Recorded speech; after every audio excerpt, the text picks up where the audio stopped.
How to exchange size on SHEIN. Let's get started. Launch your SHEIN app. You'll be directed to the shop page.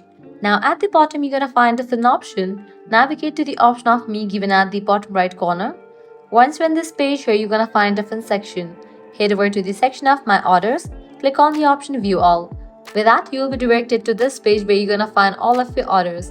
Now head over to the order that you wanna exchange. Once you have clicked on the order, you're gonna find all the details for that order. Now scrolling down, you'll find the option of return. You have to click on that. Then indicate the reason for your return and submit. Print the return label and securely tape it to the outside of your return package. You have to take care of the shipping label you got from SHEIN and paste it on the package. You might be asked to drop off the order. Once the order is delivered to the seller and approved, the payment will be processed within 4 to 7 days.